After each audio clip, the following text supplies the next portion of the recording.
Welcome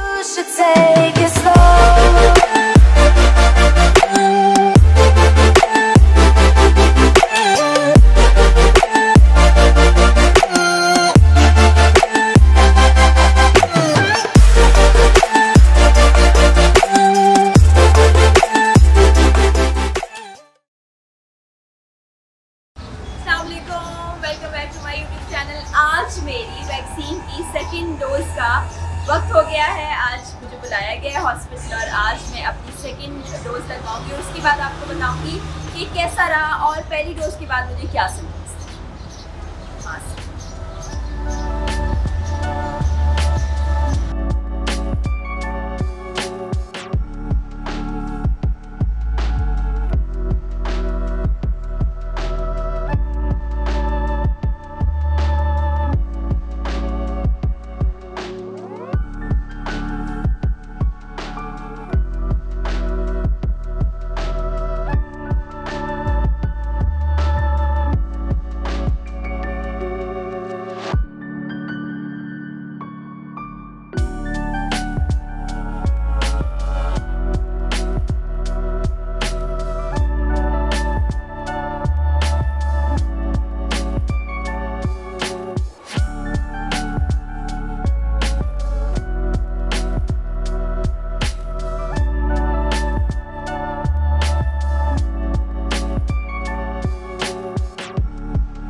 second dose भी लगी और पेन बिल्कुल नहीं हुआ। लास्ट टाइम मुझे पेन बिल्कुल नहीं हुआ था और अभी भी बिल्कुल पता नहीं चला कि इंजेक्शन लगा। मौली साहिबा हमारे साथ पहुंचते हैं क्योंकि हम एक सेफ डिस्टेंस पर हैं तो मास्क उतार देते हैं।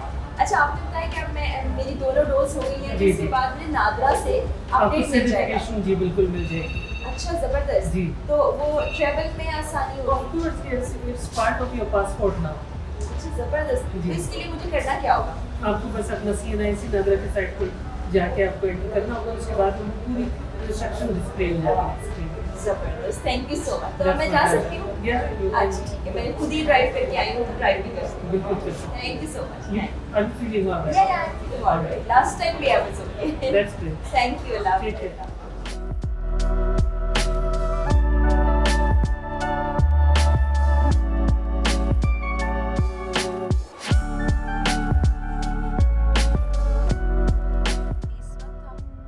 मसरूफ तरीन इलाके से गुजर रहे हैं, लेकिन शॉप सब बंद हैं क्योंकि Friday and Sunday complete lockdown है।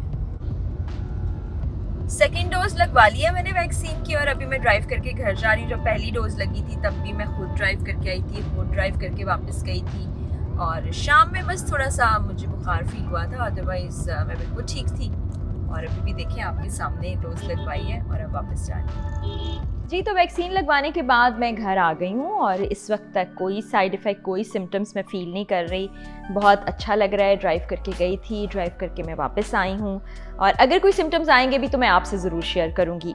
सबसे इम्पॉर्टेंट बात जो वैक्सीन लगवाने से पहले मेरे जहन में भी थी और यकीनन आप लोगों के जहन में भी आ रही होगी कि रोज़े की हालत में क्या वैक्सीन लगवाई जाए, क्या रोज़ा इससे टूट तो नहीं जाता या रोज़े पर कोई असर तो नहीं होता।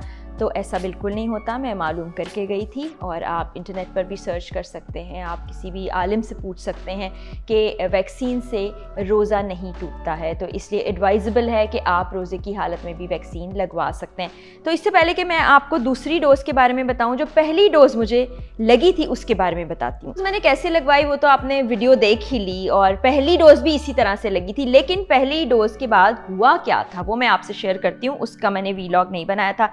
पहली डोज मैंने जब लगवाई उससे पहले भी इसी तरह से वाइटल स्टैट्स लिए गए, जिसके बाद फिर आपको वैक्सीन लगी और बहुत ही हल्के हाथ से, बिल्कुल नीडल आपको फील भी नहीं होती। मुझे तो नहीं हुई थी, अब आई डोंट नो आप लोग का एक्सपीरियंस कैसा रहेगा या रहा होगा। और उसके बाद मैं घर आ गई और पूरा दिन मैं ठीक अपने काम करती रही। रात को मुझे थोड़ी सी सर्दी का एहसास हुआ और सर्दी लगने के साथ साथ बुखार भी हो गया। मैंने चेक किया तो 103 तक टेम्परेचर था। मैंने दवा ली, मैं सो गई, पसीना आया और रात में मेरा बुखार उतर गया। नेक्स्ट डे चूँकि मेरी छुट्टी थी इसलिए मैंने सारा वक्त आराम किया और आराम करने के बाद मेरी तबीयत बिल्कुल ठीक हो गई। जैसा कि वैक्सीन जब से आई है, ये जब से बन रही है, तो लोगों के ज़हनों में बहुत अजीब अजीब सी बातें आ रही हैं। लोग अजीब अजीब कहानियाँ और किस्से भी बना रहे हैं। कोई कह रहे हैं कि जी वैक्सीन के ज़रिए से आपकी बॉडी में चिप डाल दी जाएगी, कोई कह रहे हैं इसमें जो अज्जा इस्तेमाल किए गए हैं वो हलाल नहीं है, कोई ये कहते हैं कि इसके इस्तेमाल से इनफर्टिलिटी बढ़ रही है। तो मैं आपको बताऊँ कि ऐसा कुछ नहीं है। पहले तो मुझे ये बताएं कि आपकी बॉडी में इतनी छोटी सी सुई के ज़रिए से चिप कैसे जाएगी, फिर कौन चिप डालेगा और उस चिप का करेगा क्या, कोई क्यों हमें ट्रेस कर रहा होगा अनलेस अनटिल कोई हम बहुत बड़ी शख्सियत ना हो और इस तरह की कोई अज्जा उसमें शामिल नहीं है कि जिसकी वजह से हमारे बॉडी को कोई नुकसान पहुंचे या कोई उसके कोई साइड इफ़ेक्ट्स हों। हाँ, ये साइड इफ़ेक्ट्स छोटे छोटे हो सकते हैं। किसी को फटीक होती है, किसी को बुखार हो जाता है, कोई थकन महसूस करता है, किसी का सर चकराता है, लेकिन इसके अलावा और कुछ नहीं। तो इसलिए मैं कहूँगी कि अपने प्यारों को वैक्सीन लगवाएँ। 60, 50 और 40 साल की कैटेगरी को सरकारी अस्पतालों में मुफ्त में वैक्सीन लगाई जा रही है, तो वो वैक्सीन आप ज़रूर लगवाएं। मैंने वैक्सीन प्राइवेटली लगाई है जिसके मैंने पैसे दिए हैं और लगवाई इसलिए कि एक तो ये जितनी कैटेगरीज़ हैं इनमें से मैं किसी में भी फॉल नहीं करती और दूसरा ये कि मैं अफोर्ड कर सकती हूँ तो मैं पैसे दे के वैक्सीन लगाऊँ और मुफ्त की जो वैक्सीन है वो किसी ऐसे शख्स को लग जाए जो कि मुस्तहिक है। तो आप लोग भी अगर अफोर्ड कर सकते हैं तो पैसे दे के वैक्सीन लगाएँ और अपने तमाम घर वालों को लगवाएँ। और आपको मैं ये भी बताऊँ कि मेरे घर में मेरी वालदा को पहला शॉट लग चुका है, मेरे वालिद साहब को दोनों डोजेज़ लग चुकी हैं, मेरे शौहर को दोनों डोजेज़ लग चुकी हैं, मेरी सास को भी लग चुकी हैं। इस तरह बाकी बहन भाइयों से भी मैंने कहा, दोस्त अहबाब से भी कहती हूँ कि आप भी वैक्सीन लगाएं और महफूज हो जाएं। वैक्सीन के हवाले से एक और बड़ी ही इम्पॉर्टेंट बात वो ये कि लोग ये समझते हैं कि अगर आप वैक्सीन लगवा लेंगे तो आपको कोरोना नहीं होगा। ऐसा नहीं है। ज़्यादातर हमने ऐसे केसेस में देखा कि पहली डोज के बाद बहुत से लोगों को कोविड हुआ, जिनमें इमरान खान साहब खुद भी शामिल थे। तो वैक्सीन आपकी बॉडी में एंटीबॉडीज़ पैदा करती है जो कि क़ुव्वत मुदाफ़ित को बढ़ाते हैं इस वायरस से लड़ने के लिए। तो ऐसा मुमकिन है कि आपको कोविड हो जाए लेकिन उसके असरात आपकी बॉडी पर कम होंगे क्योंकि इम्यूनिटी आपकी ज़्यादा है, सिम्टम्स कम होंगे। और जो हम देख रहे थे कि बहुत ज़्यादा लोगों की डेथ्स हो गई हैं, उन अमवात से बचा जा सकेगा। तो इसलिए आप वैक्सीन ज़रूर लगवाएं और वैक्सीन के हवाले से जितनी बातें बनी हुई हैं उन पर बिल्कुल कान ना धरें।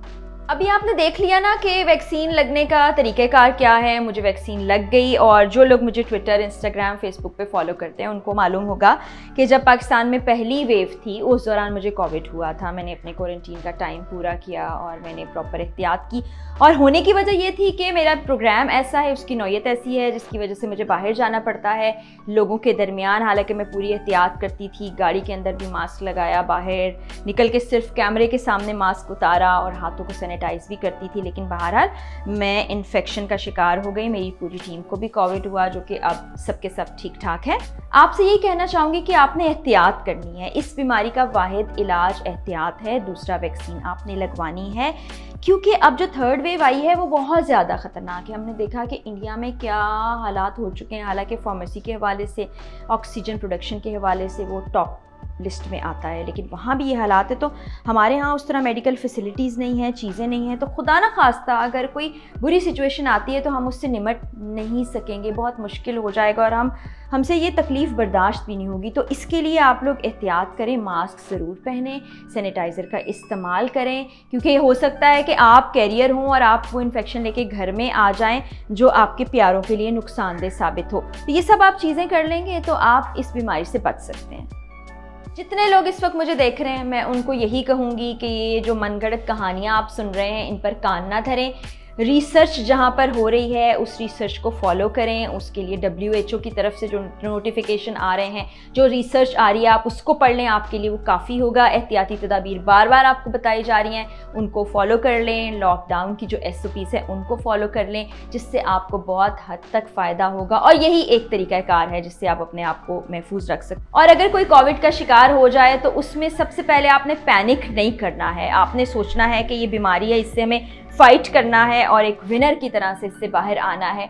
तो इंशाल्लाह अल्लाह ताला बहुत खैर करेंगे। और जितने भी लोग देख रहे हैं जो इस बीमारी से गुजर रहे हैं, लड़ रहे हैं, यहाँ जहाँ पर कहीं हालात अच्छे नहीं हैं, उन सब के लिए मेरी दुआएं हैं। अपने प्यारे पाकिस्तान के लिए भी बहुत सी दुआएं हैं, आप सब लोगों के लिए भी। आप लोग जहाँ भी रहें खुश रहें, सेहतमंद रहें और इस बीमारी से लड़ के इंशाल्लाह हम इसको हरा दें। इसी के साथ मुझे तो इजाज़त दें, और अगर आपको वीडियोज़ अच्छी लगती हैं तो चैनल को सब्सक्राइब करना मत भूलिएगा। अगले व्लॉग में फिर मुलाकात होगी। अल्लाह हाफ़िज़।